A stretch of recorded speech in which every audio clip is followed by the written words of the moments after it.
Hey, it's Vicky, and today I'm here to talk about the books that I read in March. March was a pretty productive month for me. I've read the most books that I've read so far in the month of March. So I read 8 things, like I said, which is more than I have read in one month in quite a while. My average rating was a 3.63, so I always say if it's better or if it's more than a 3.5, then it's probably okay. And I read 2,259 pages, 3 print books, 0 ebooks. I have not read an ebook yet this year. Oops.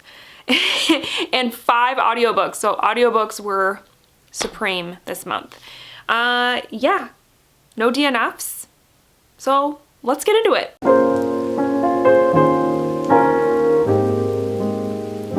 So the first book that I completed in the month of March, I had started in February, but it was The Death and Life of the Great Lakes by Dan Egan. This is a nonfiction book about the Great Lakes and how there have been a lot of things done that are having a negative impact on the lakes.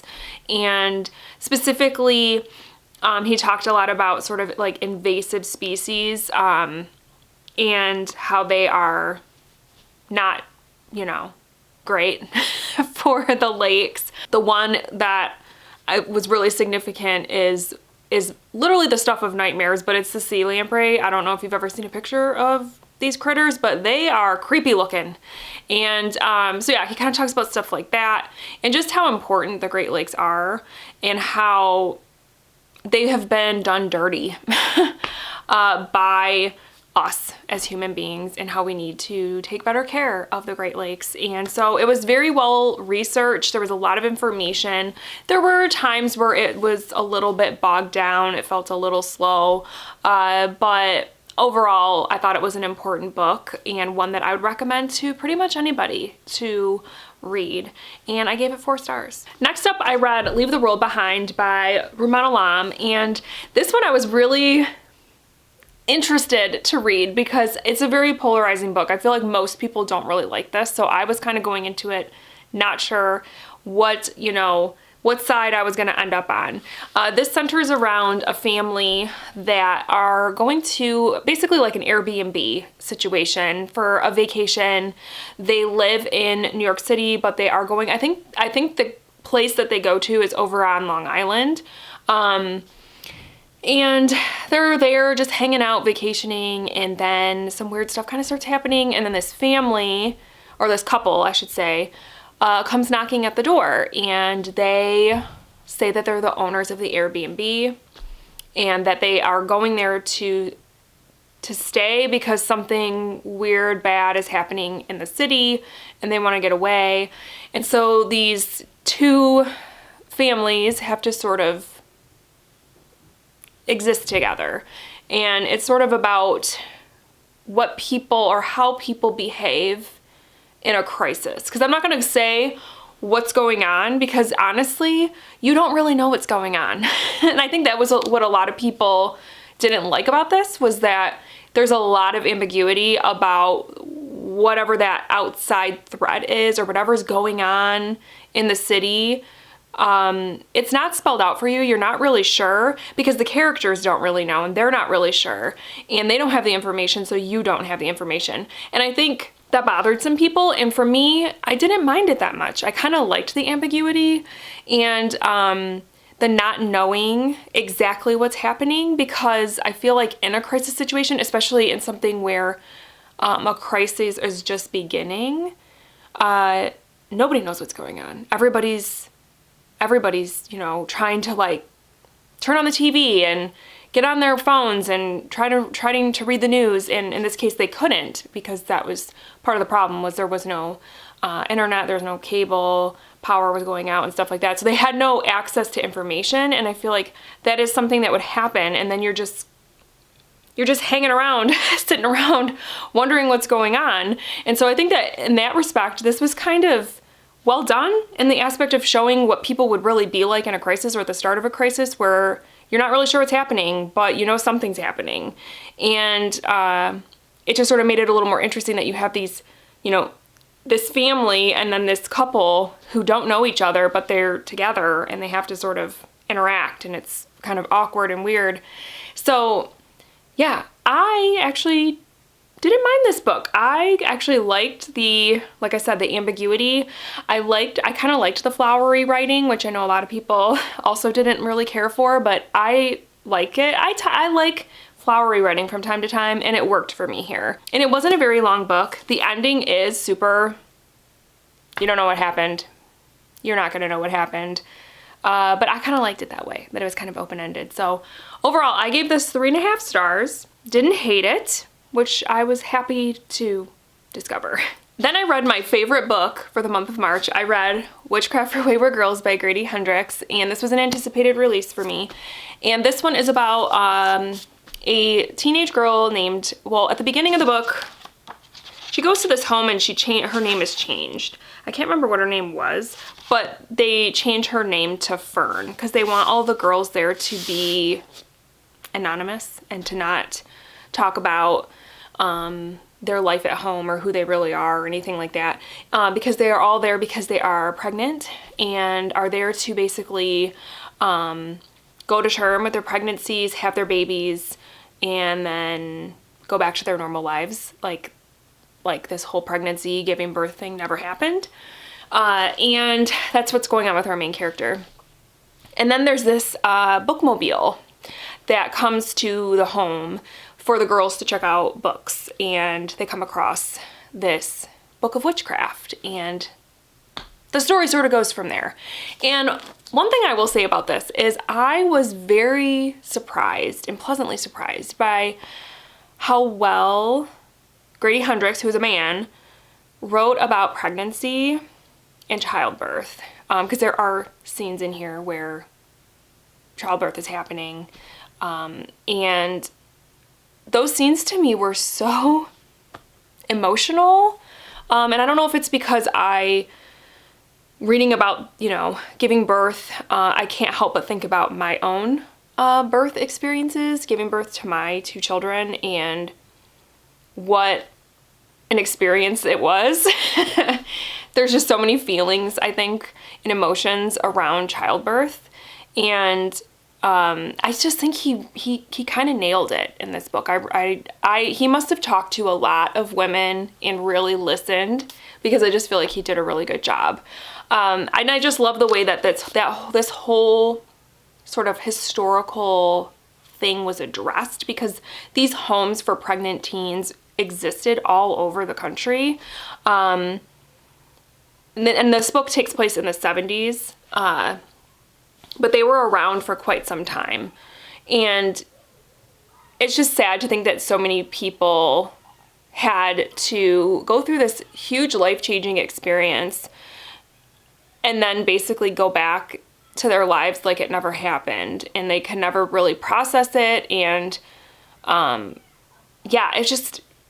it makes me kind of want to deep dive into these homes more, the actual historical aspects, to find out more about them, because I kind of find it sad and kind of disturbing. So my only gripe about this was that I wish that there was a little bit more of a witchy vibe in this book, because witchcraft has become a part of the story, and I feel like it was like on the surface, and I kind of wanted a little bit more. I wanted it to be more, like, have more scenes where the girls were like doing little fun spells or that kind of stuff. They were really like honing in on their craft or whatever.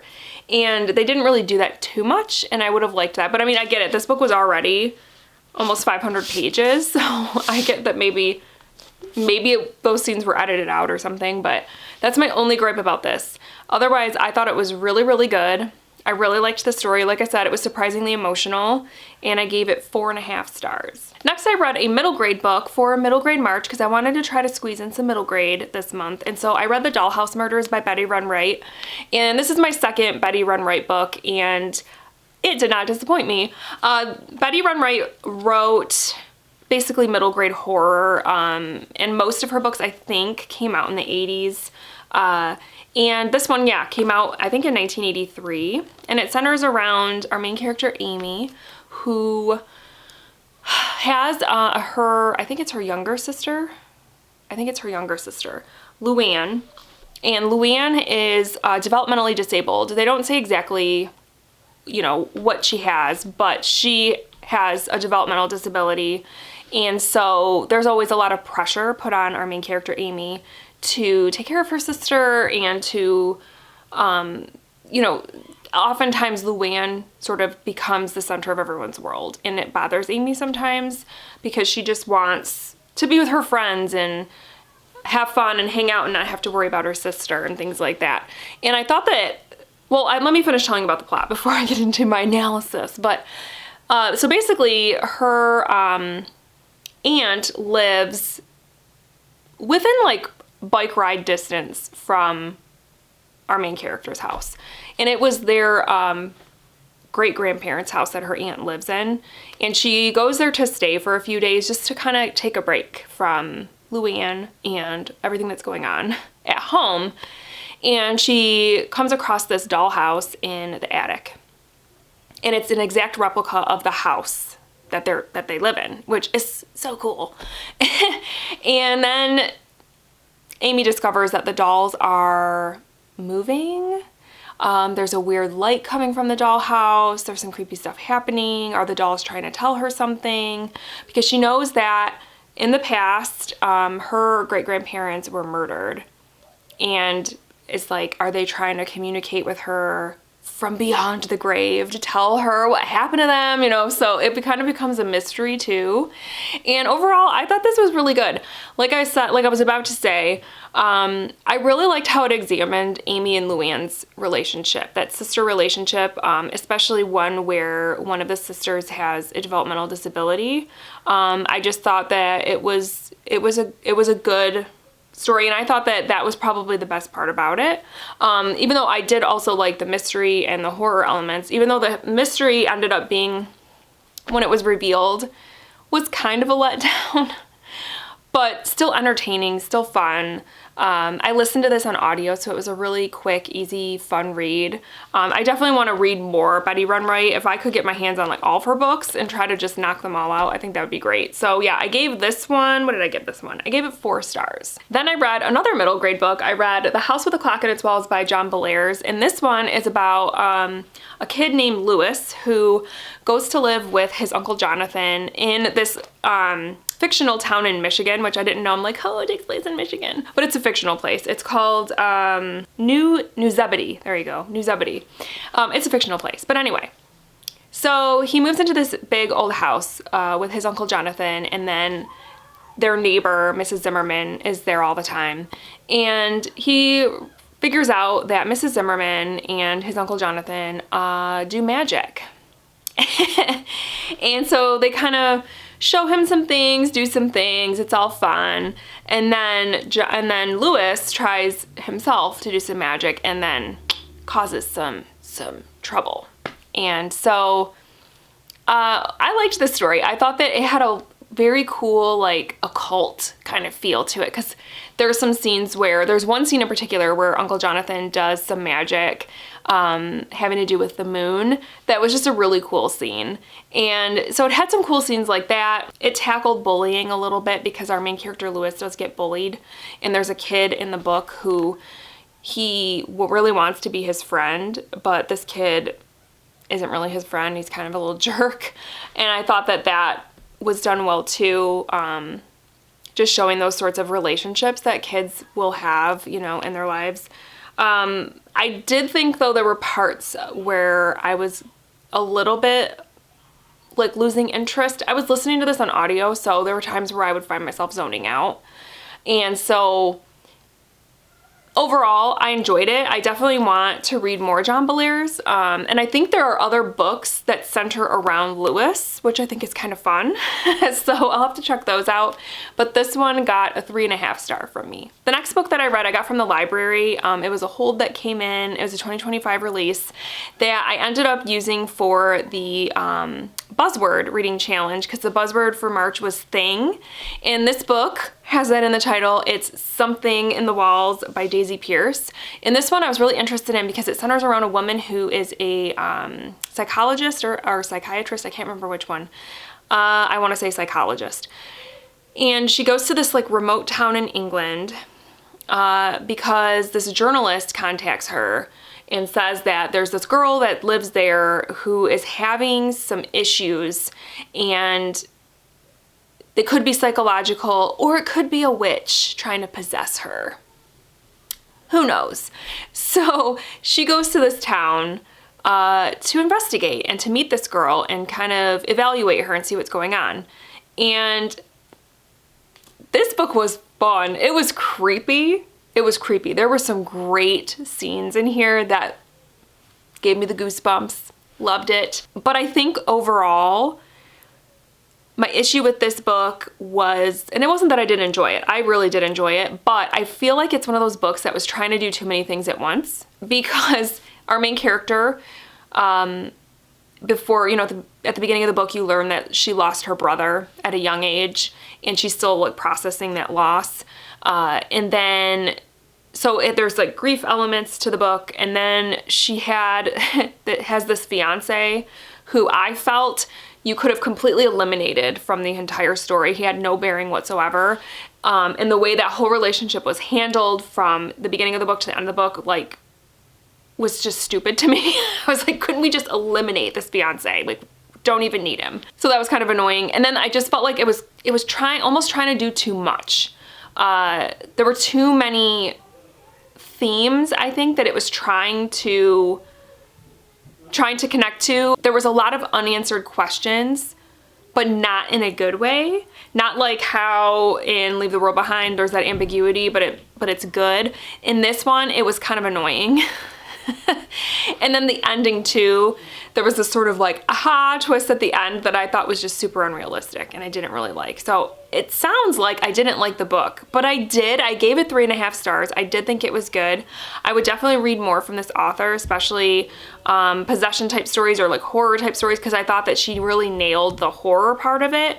It was just, I felt like some of the plotting and stuff maybe needed some work. So yeah, I enjoyed it. If you like possession stories, I would say check it out. It's a fun read. I gave it 3.5 stars. Next up, for the Go With The Flow reading challenge, I had to read a book that had half the amount of letters of the book I read in February. So I did get a book that had 9 letters in it. And so I read The Family by Louise Jensen. And this one is about our main character, whose name is Laura, and her daughter Tilly.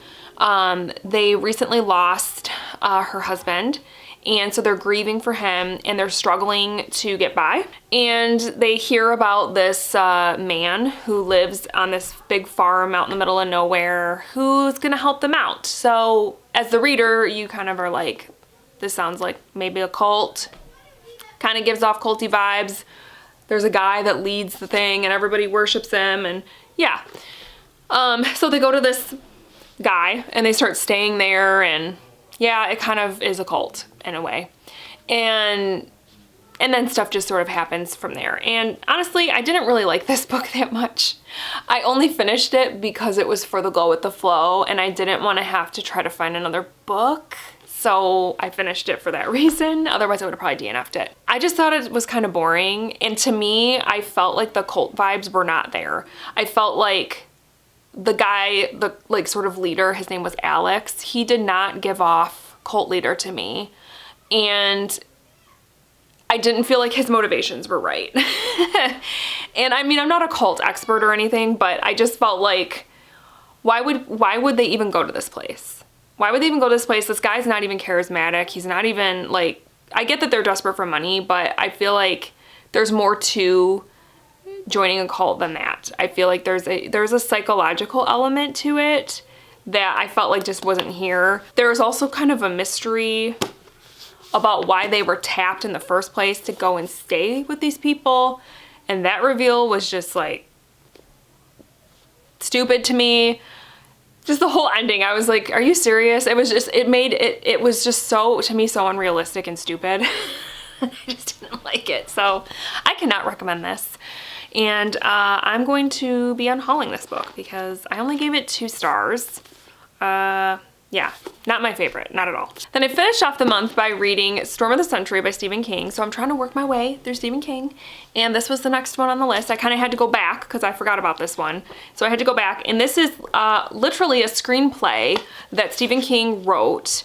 And it did become a TV miniseries. So I realized that the miniseries is on Hulu. So I'm going to watch it because it's a 3-part miniseries. And I hear, though, that it is pretty much exactly what this book is. Even the dialogue is exactly what Stephen King wrote, so that's kind of interesting.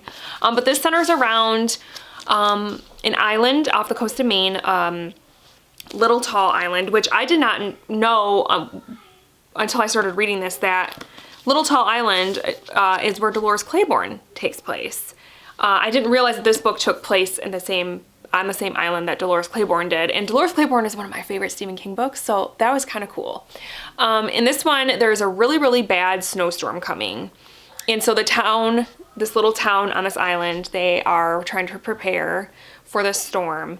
And then this weird guy shows up. And I don't think it's spoilery to say, but because it happens right at the beginning, he kills this old lady. And so the people are like, okay, who's this mysterious man and why did he kill, I think her name was like Charlotte or Carolyn or something like that. Why did he kill her? And so they lock him up, and it becomes clear pretty quickly that his name is Andre Lenoge, that he is not a normal man. So as the story progresses, they are trapped, basically, because the snowstorm is really, really bad. And they're trapped with this creepy, pretty much not human man who then tells them, just give me what I want and I'll leave you alone. And it's like, well, what does he want? And then you find out.